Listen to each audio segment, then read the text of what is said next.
Alors, que faut-il faire pour être un coiffeur reconnu aujourd'hui? Comment réussir en France quand on est coiffeur? Faut-il, à l'instar de Jean-Marc Magnatis, trouver la frange de Sylvie Vartan?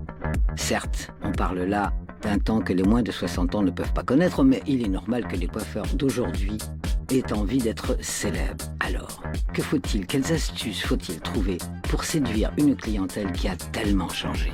Christophe Nicolas Biot, tombé dans la coiffure à 13 ans et aujourd'hui à la tête de plusieurs salons, nous sert de guide.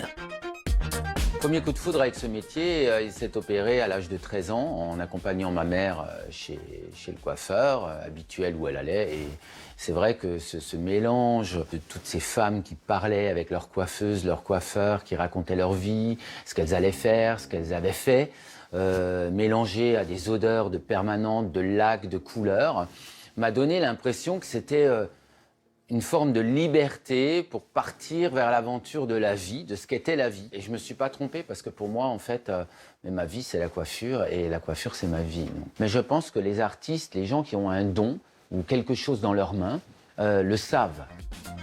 Les grandes vocations, on le sait, se révèlent à l'adolescence.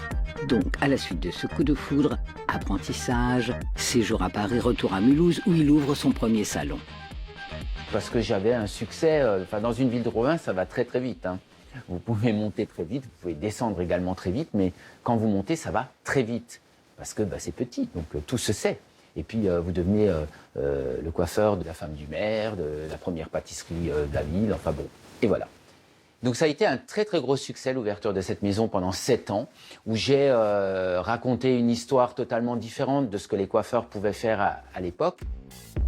Un succès qui permet l'ouverture d'autres salons et à nous deux Paris. Pendant toutes ces années aussi de mon arrivée sur Paris entre 2001 et 2009, j'ai beaucoup travaillé sur le principe aussi d'apporter dans le métier une autre manière de raconter la coiffure sur scène. Jusqu'alors, je voyais beaucoup mes collègues ou mes confrères ou mes aînés arriver sur des plateaux avec une petite sacoche, montrer une très belle réalisation avec beaucoup de talent et repartir. Moi, ce qui m'intéressait, c'était de théâtraliser l'histoire, de faire rentrer la coiffure dans la vie et la vie dans la coiffure. Et je trouvais que c'était plus qu'évident de mêler la musique, de mêler le cinéma, l'image, mais également la théâtralité lors d'un show de présentation. Et à ce moment-là, ce qui m'a fait aussi valoir une reconnaissance de mon propre métier, c'est justement cette différence de créer des vrais spectacles. Le spectacle donc, mais aussi des propositions.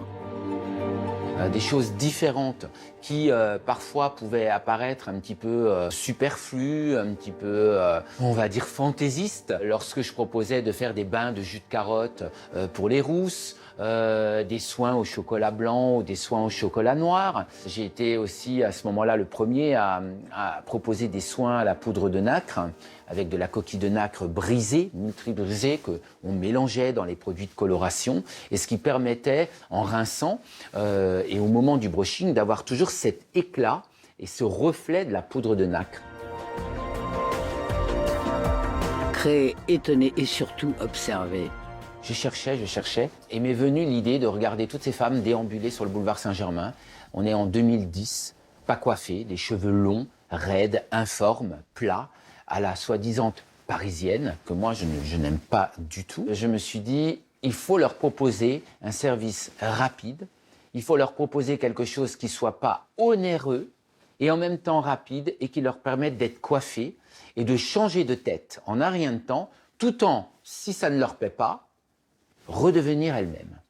Et donc, le chignon, la manière dont moi j'avais commencé à travailler le chignon sur scène, cette rapidité, je l'ai mis en forme de concept. Donc c'est là qu'est né le bar à chignon minute, qui a été un succès phénoménal. Les gens attendaient dans la rue et sans prétention, je crois qu'on a dépassé les 1000 articles de presse.